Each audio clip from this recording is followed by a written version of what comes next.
नमस्कार, आप देख रहे हैं सीधा संवाद में हूं प्रकाश मोहन जायसवाल। 16 बिल, 30 पिटीशन और पूरे देश में कई महत्वपूर्ण ऐसे कार्य बतौर राजनीतिक। हमारे साथ मौजूद हैं एपीआई के राष्ट्रीय अध्यक्ष धी विजय मानकर साहब। सर, बहुत बहुत स्वागत है आपका हमारे इस कार्यक्रम। धन्यवाद, आपका भी स्वागत है। पूरे देश में एक अलग तरीके का काम, ना कोई ज्ञापन, ना कोई शोर शराबा, पिटीशन से लेकर कई ऐसे काम जो जनता के लिए काफ़ी महत्वपूर्ण होते हैं। ये पार्टी के रूप में और पार्टी अध्यक्ष के रूप में इसको आप किस रूप में देखते हैं? देखिए, रूल ऑफ लॉ, डेमोक्रेसी की जब हम बात करते हैं तो रूल ऑफ लॉ का एक कंसेप्ट है। Human rights, democracy, rule of law. अभी जो दुनिया हम चल रही है ये तीन चीज़ों से चल रही है। पहले राजा महाराजाओं के पीरियड का जो समय था वो अलग था। तो रूल ऑफ लॉ पर यानी ह्यूमन राइट्स और कॉन्स्टिट्यूशन पर काम करना महत्वपूर्ण होता है। उसके लिए आपको कॉन्स्टिट्यूशन में वो चीज़ें लाना महत्वपूर्ण होता है। उस तरह के लॉज बनाने की ज़रूरत है। या ऑलरेडी एग्जिस्टिंग लॉज है तो उसमें संशोधन या अमेंडमेंट्स प्रॉपर होना चाहिए। उस तरह की नीति यानी पॉलिसीज़ बनना चाहिए। उस तरह की इंस्टीट्यूशंस बनना चाहिए, तब जाकर बदलाव आता है। अगर रूल ऑफ लॉ में वो चीज़ें नहीं आएंगी तो फिर बदलाव नहीं आता है। तो इसकी क्लैरिटी जो मुझे है, तो जो काम संसद में जाकर बाद में सांसद लोग करते हैं वो काम मैंने पहले करना शुरू किया। बिल्कुल, इन विषय पर हम जाएंगे, लेकिन आज बिरसा मुंडा जी की जयंती है और आपका शहडोल आगमन हुआ। एक विशेष कार्यक्रम में आप शहडोल आए हुए हैं, जबकि प्रदेश के राजधानी में प्रधानमंत्री और मुख्यमंत्री एक बेहतरीन कार्यक्रम कर रहे हैं। वो कार्यक्रम और आप जो कार्यक्रम करने जा रहे हैं, जो सभा करने जा रहे हैं, वो कितना फ़र्क है? इसमें ज़मीन आसमान का फ़र्क है। ज़मीन आसमान का फ़र्क इसलिए है क्योंकि वो गौरव दिवस के नाम पर जो है वो आदिवासियों के साथ छलावा कर रहे हैं। उनके अधिकारों को वो सुनिश्चित नहीं करना चाहते। और यहाँ शेड्यूल का जो कार्यक्रम है, जो आदिवासी समाज ने स्वयं लगाए हैं, वो आदिवासी अधिकार महासभा है। यानी जो अधिकार यूनाइटेड नेशंस कह रहा है कि आदिवासियों के ह्यूमन राइट्स है, जो उनके land, territories, resources, culture and self identification है, या हिंदी में कहो तो जल, ज़मीन, जंगल, संस्कृति और स्वयं पहचान के जो अधिकार हैं, उसको जो संविधान में लाना है, उसको जो पेशा लॉ में लाना है, उसको जो पेशा नियम में लाना है और बाकी लॉस को जो अमेंड करना है, वो अधिकारों का आंदोलन ये आज का प्रोग्राम है। और जो बीजेपी का प्रोग्राम है, सरकारी जो प्रोग्राम है, जो बजट से किया जा रहा है और बीजेपी का झंडा लगाया जा रहा है, तो ये फेलियर प्रोग्राम है। क्योंकि यदि प्रधानमंत्री के प्रति इतनी चाहत होती तो आदिवासी खुद चलकर भोपाल गए होते। उनको पैसा देकर बस में बैठाने की ज़रूरत नहीं थी। इतने सारे लोग फिर भी गए हैं। आपका जो कार्यक्रम है वहाँ पे क्या कार्यक्रम होने जा रहा है और क्या बिंदु होंगे उस कार्यक्रम का? एक तो महत्वपूर्ण बात जो है, अभी जो पेशा नियम बनाने जा रही है मध्य प्रदेश सरकार, जिसकी कॉपी जुलाई में जो है उन्होंने दी है, तो उसको पढ़कर मैं बात कर रहा हूँ। चाहे रेफरेंस के लिए मैं दिखा सकता हूँ 2 मिनट के लिए। तो ये जो है वो डिफेक्टिव रूल्स है। इसमें ग्राम सभा को कहीं भी अधिकार नहीं दिए गए हैं कि वो ज़मीन अधिग्रहण की परमिशन दे या ना दे। अगर ग्राम सभा उसको नकारती है तो सरकार क्या करेगी, इसकी क्लैरिटी इसमें नहीं है। दूसरी बात यह है कि जो मैं कह रहा हूँ बार बार, मिनरल राइट्स होना चाहिए। आप देख रहे हैं यहाँ रिलायंस के प्रोजेक्ट आए हैं और भी माइंस हैं। वहाँ आदिवासी की ज़मीन लेकर फर्जी ग्राम सभा कर वो जो है वो दे दी जाती है कंपनीज़ को, लेकिन वहाँ वो कंपनी में 5-10% का शेयर होल्डिंग राइट भी आदिवासियों को नहीं दिया जाता है। वो शेयर होल्डिंग राइट मिलना चाहिए, उसका प्रोविज़न रूल में होना चाहिए। और गवर्नर 5th शेड्यूल के अंदर जो रेगुलेशन निकालते हैं उसके तहत ये पॉसिबल है। MMDR एक्ट 1957 को अमेंड करके, ये ऑलरेडी मैंने पिटीशन में लिखा है, जो मैंने 26 जनवरी को दी है पूरे 10 राज्यों को, जिसमें मध्य प्रदेश की भी सरकार है। इसके इम्प्लीमेंटेशन के लिए हम काम कर रहे हैं। आज का दिन महत्वपूर्ण दिन है। पूरा देश भगवान बिरसा मुंडा की जयंती मना रहा है। कई जगह कार्यक्रम हो रहे हैं। शहडोल का ही चुनाव क्यों किया? शहडोल का इसलिए चुनाव किया क्योंकि ये गढ़ रहा है। और अमरकूट जो है, अमरकंटक जिसको आप कहते हैं, वो अमूरकूट था। अमूरकूट ये जो है ट्राइबल कल्चर का बहुत बड़ा सेंटर था। और ये जो बेल्ट है यहाँ पर, यहाँ आदिवासियों में एक बहुत बड़ी जागृति है, चेतना है। और यहाँ का जो संदेश है वो केवल मध्य प्रदेश नहीं पूरे देश में जाएगा, इसलिए शहडोल को चुना है। चूँकि आप एपीआई के राष्ट्रीय अध्यक्ष हैं और एक बड़े थीम को लेकर ये पार्टी काम कर रही है, पूरे देश में काम कर रही है, कई राज्यों में काम कर रही है। गोंडवाना गणतंत्र पार्टी जो है और आपकी पार्टी, क्योंकि अगर आदिवासियों की बात करें तो हम आदिवासियों की पार्टी तो ऑलरेडी है ही, फिर दोनों की पार्टियों का जो सामंजस्य होगा वो वैचारिक या सैद्धांतिक रूप से कैसा करने की कोशिश की जाए? देखिए, गोंडवाना एक रीजनल पार्टी है, एपीआई एक नेशनल पार्टी है। आदिवासियों को नेशनल लेवल की पार्टी की ज़रूरत है, क्योंकि आदिवासियों का जो इशू है वो केवल नेशनल नहीं इंटरनेशनल भी है, क्योंकि ये यूएन से भी जुड़ा हुआ है। तो इसलिए इसको नेशनल लेवल की पार्टी चाहिए। गोंडवाना 2 राज्यों में है और गोंडवाना का अधिकतर काम जो है वो ट्राइबल राइट्स पर है। एपीआई का काम ट्राइबल राइट्स पर भी है और भारत के तमाम लोगों पर है। तो ये बेसिक डिफरेंस है। लेकिन जहाँ तक ट्राइबल राइट्स का सवाल है, राइटिंग में जितनी चीज़ें हमने लाई है वो इंडियन हिस्ट्री में कोई नहीं ला पाया, लेकिन गोंडवाना ने भी कुछ अच्छा काम किया है।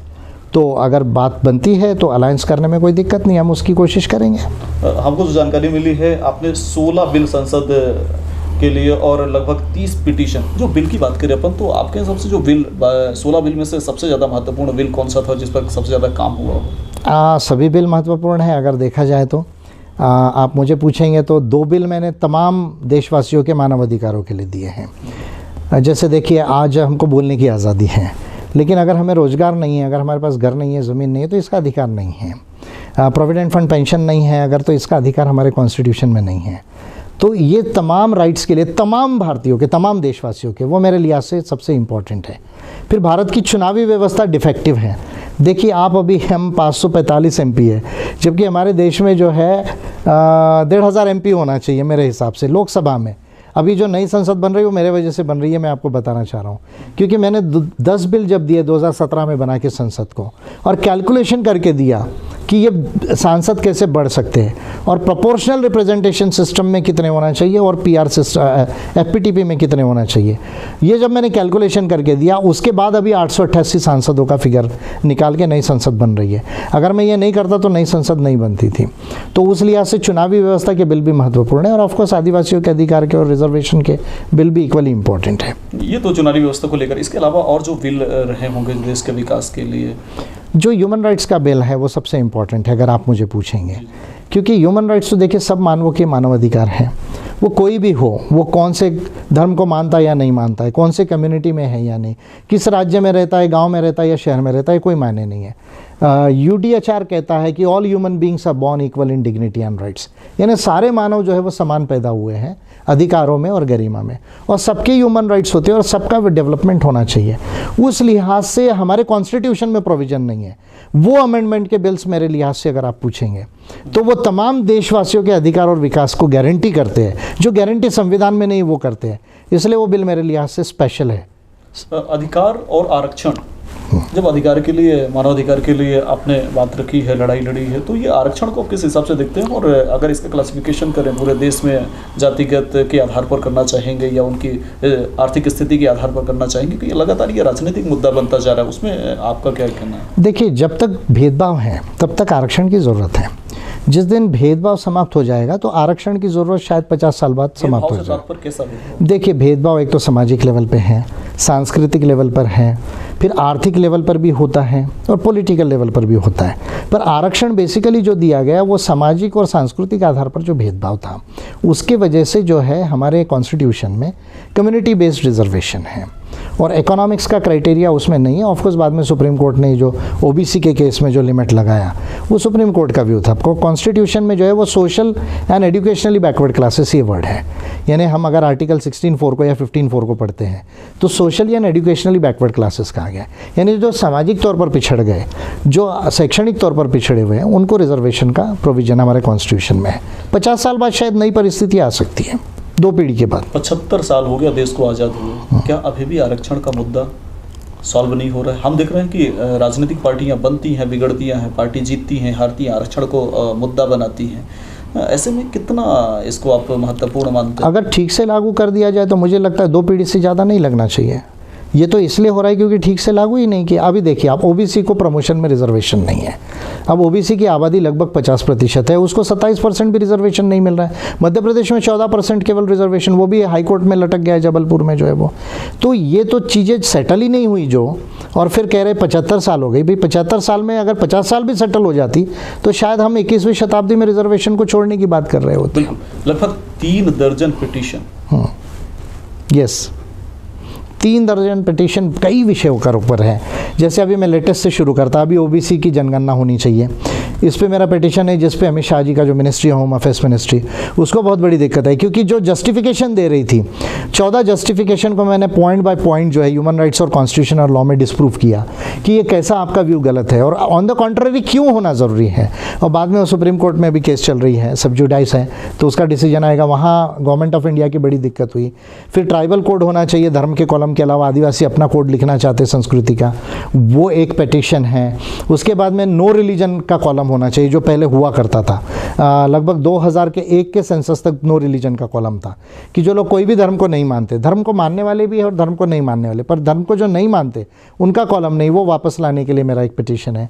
फिर पीपल्स बजट, यानी बजट बनना कैसा चाहिए, उसमें भारत के तमाम लोगों के लिए कैसे प्रोविजन होना चाहिए। जैसे एनवायरमेंटल बजट हमारे देश में नहीं होता था, महिलाओं के लिए स्पेशल बजटिंग नहीं होता था, वो मेरी 2015 की पीपल्स बजट के पिटिशन के बाद में जो है हुआ है।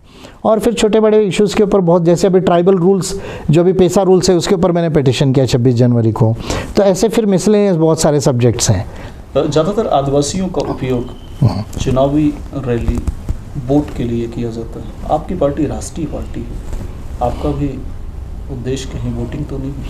नहीं, वोट तो देखिए हर नागरिक का वोट हर पार्टी को चाहिए और मैं समझता हूँ इसमें कोई बुराई नहीं है।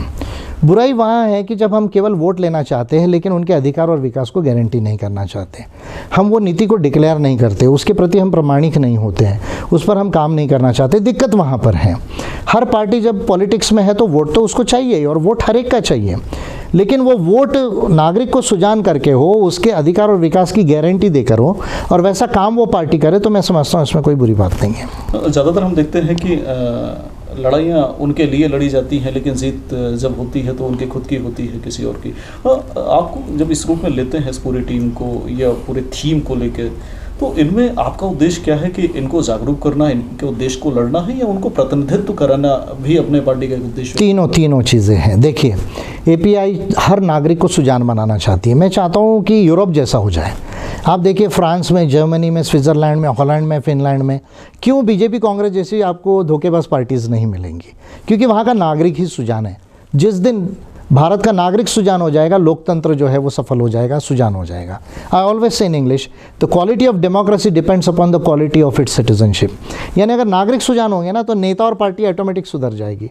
तो मैं भारत के हर व्यक्ति को सुजान बनाना चाहता हूँ, हर व्यक्ति और कम्युनिटी का प्रतिनिधित्व गारंटी करना चाहता हूँ और हर व्यक्ति परिवार और कम्युनिटी का डेवलपमेंट करना चाहता हूँ। ये मेरी पार्टी का जो है वो क्लियर एजेंडा है। जब तक कि आपकी पार्टी सत्ता पे नहीं आती, क्या सरकारों से आप बात करते हैं कि? अभी तक तो मैंने केवल बिल्स और पिटीशन के माध्यम से बात की है, इन पर्सन बात नहीं की, लेकिन अगर देश के लिए, लोगों के लिए बात करनी पड़े तो उसमें बुराई क्या है? वो अपोजिशन पार्टी है, दुश्मन तो नहीं है। राजनीति में मैं नहीं समझता कि कोई दुश्मन होता है, अपोनेंट्स होते हैं, दुश्मन नहीं होते हैं। तो लोगों के लिए अगर बात करनी पड़े तो की जा सकती है, कोई बड़ी बात नहीं है। नीतियों को लेकर, विकास को लेकर सरकार बनने की तैयारी निश्चित रूप से हर एक पार्टी की होती है, तो आपका उद्देश्य क्या है? सेंट्रल पे सरकार बनाने का है या स्टेट पे? दोनों जगह की तरफ हम बढ़ रहे हैं। प्रायोरिटी यह है कि हम पहले पार्लियामेंट में एंटर हो जाए तो ज़्यादा आसान हो जाएगा और ऑफ कोर्स अगर विधानसभाओं में जीते तो खुशी होगी और फिर दोनों जगह गवर्नमेंट्स बनाने की तैयारी हो। निश्चित रूप से इतनी जल्दी पार्टी का विकास और अगर हम सीट की बात करें तो बहुत मुश्किल होता है। ऐसे में और कौन कौन सी पार्टियां हैं जो आपके समकक्ष, आपके विचारों के अनुरूप काम कर रही है और उनको आप अपने साथी के रूप में देखते होंगे? मेरे समकक्ष तो मैं नहीं कह पाऊँगा क्योंकि ये तो वर्ल्ड लेवल का पॉलिसीज़ है, लेकिन जो भी कुछ अच्छी बातें कर रही हैं, अच्छी पार्टीज़ कर रही हैं, तो कुछ पार्टियों का नाम मैं ले सकता हूं। अगर लेने के लिए कहूं तो वैसे अलायंस के लेकर तो बात नहीं हुई। साउथ इंडिया चले जाऊं तो मैं डीएमके को देखता हूं एक तरीके से, जनता दल सेक्युलर है उसको मैं देख सकता हूं। फिर जो है थोड़ा सा अगर ऊपर आ जाऊं तो मैं तृणमूल कांग्रेस को उस लेवल से देख सकता हूं कि उनका व्यू थोड़ा सा एक पॉजिटिव है। फिर आरजेडी और जो एसपी है, तो ये दो पार्टीज़ में थोड़ा सा मैच्योरिटी है। आम आदमी पार्टी से उम्मीद थी, पर आजकल केजरीवाल जी कलर बदल रहे, वो भी धर्म की राजनीति की तरफ जा रहे हैं, तो इसलिए अभी मैं थोड़ा सा उनको टेस्ट करना चाहूँगा। और फिर गोंडवाना जैसी पार्टीज़ हैं, तो मैं समझता हूँ कि ये कल्चरल कंटेक्स्ट में कुछ जो है जिनका मैं नाम ले सकता हूँ। फिर कुछ पीस पार्टीज़ जैसी पार्टीज़ हैं, उनका मैं नाम ले सकता हूँ।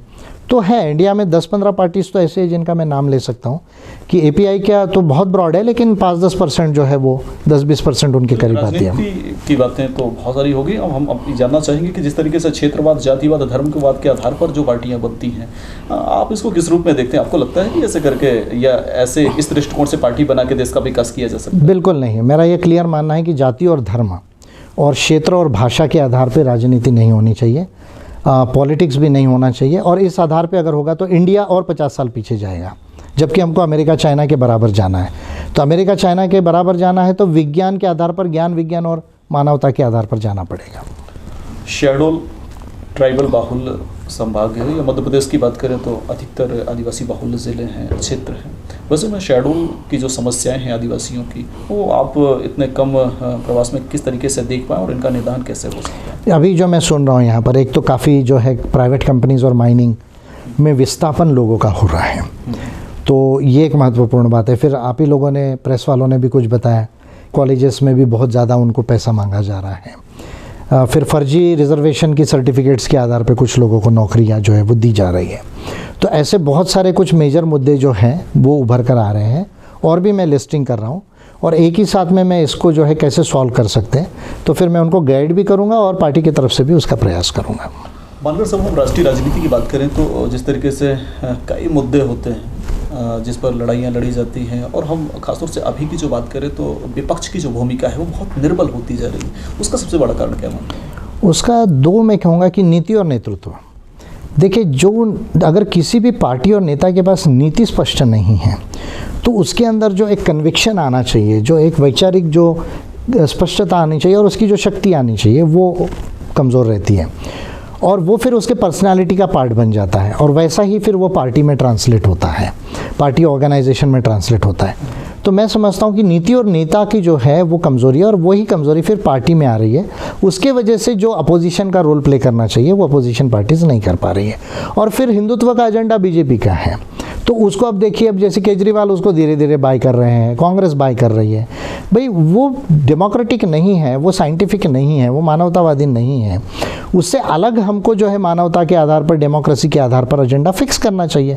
वो ना करते हुए उसका डुप्लीकेशन करना, सॉफ्ट हिंदुत्व को बोरो करना, ये जब गलतियां पार्टी करने लगती हैं तब उनकी शक्तियां क्षीण होती है। धर्म में राजनीति और राजनीति में धर्म का समावेश किसी भी विकासशील देश के लिए राजनीतिक रूप से कितना खतरनाक साबित हो सकता है? बहुत ज़्यादा खतरनाक हो सकता है। अगर आपको मिडिल ईस्ट को देखना है तो फिर आप देख लीजिए अफगानिस्तान में क्या हो रहा है। अफगानिस्तान में इसलिए तो इतनी प्रॉब्लम रही, जब भी आप धर्म के आधार पर राजनीति करेंगे तो आपके देश बर्बाद हो जाएंगे। चाइना को देखिए, चाइना धर्म को नहीं मानता, वो आज अमेरिका को जो है वो सरपास कर रहा है। जापान को देख लीजिए, वो धर्म को इतना ज़्यादा महत्व नहीं देता। यूरोप की कंट्रीज़ को देख लीजिए, वो धर्म को उतना महत्व नहीं देते। वो सबसे विकसित जो है वो राज्य है पूरे वर्ल्ड के अंदर में।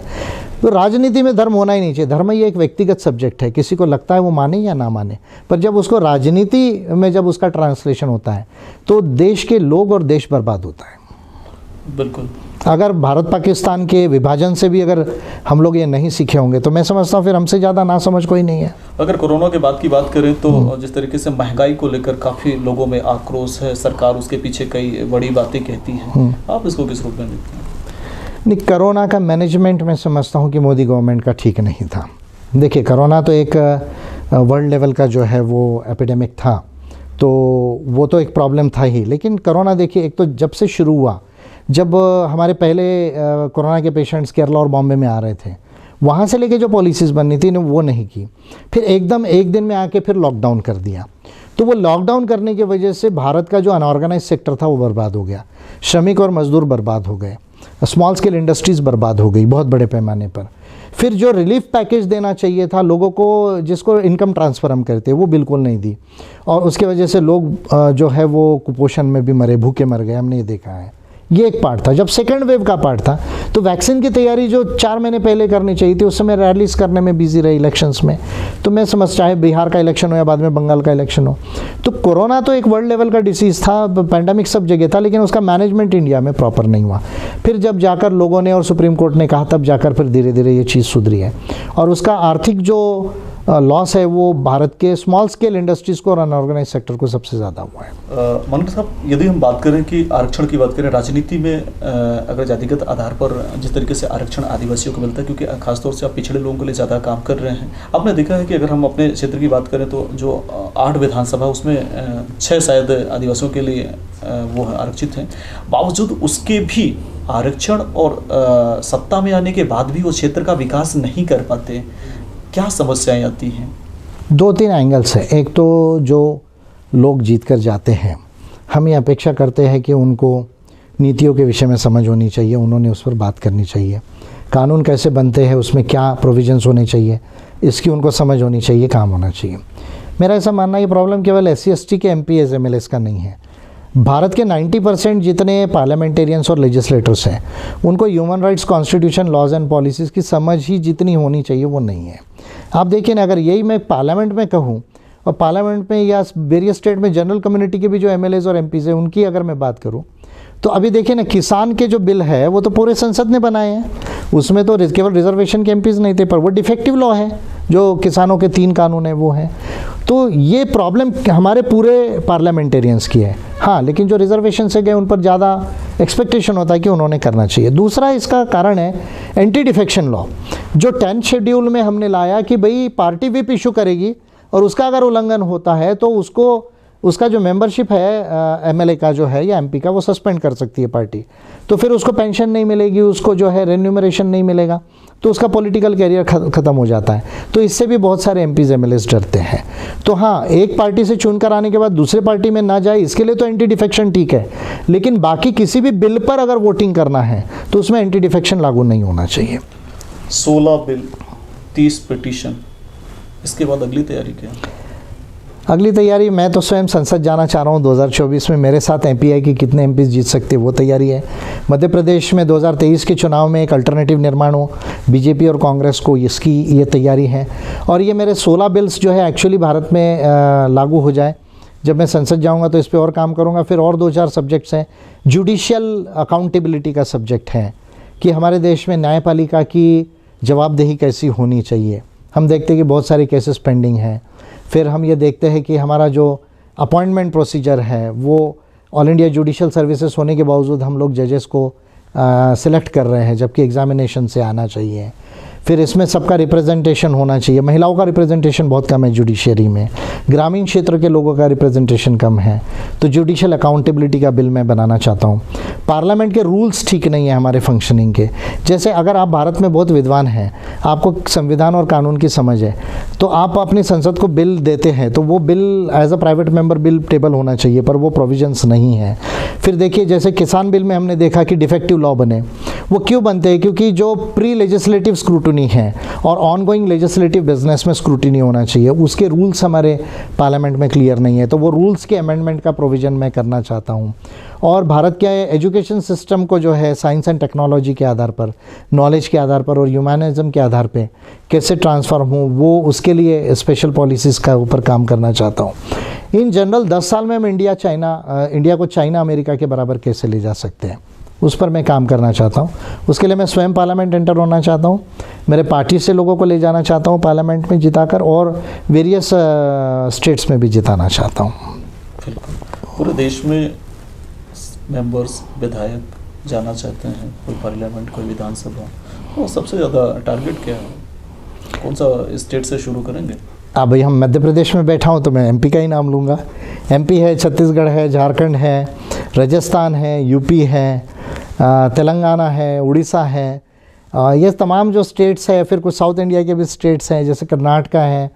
तो ये स्टेट्स आप समझ सकते हैं, थोड़ा UP के अंदर में भी जो है वो करेंगे।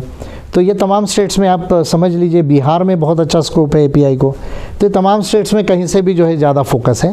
ये 8-10 राज्यों में ज़्यादा फोकस है और इन जनरल पूरे कंट्री में फोकस है। बिल्कुल मित्रों, तो ये थे API के प्रेसिडेंट, और काफ़ी बातें इन्होंने की। खासतौर से देश की स्थिति आप समझ सकते हैं कि देश को किस तरीके, चाहे वो क्षेत्रवाद के आधार पर हो, जातिवाद के आधार पर हो, कई मुद्दों को लेकर बोर्ड की राजनीति तो खेली जाती है, लेकिन महत्वपूर्ण बिंदुओं के आधार पर, विकास के आधार पर, और जो हमारे थीम है दशा और दिशा हमारी कैसे एक हो और उसके आधार पर कैसे हम देश का विकास कर सकें, ये प्रेसिडेंट साहब ने बताया। और आज का जो महत्वपूर्ण कार्यक्रम है उस कार्यक्रम के लिए आज ये शैडो लाए हुए थे। सर, हमसे बातचीत करने के लिए और महत्वपूर्ण विषय पर बात करने के लिए आपका बहुत बहुत धन्यवाद, और आपका जो भी कार्यक्रम उसके लिए ऑल द बेस्ट।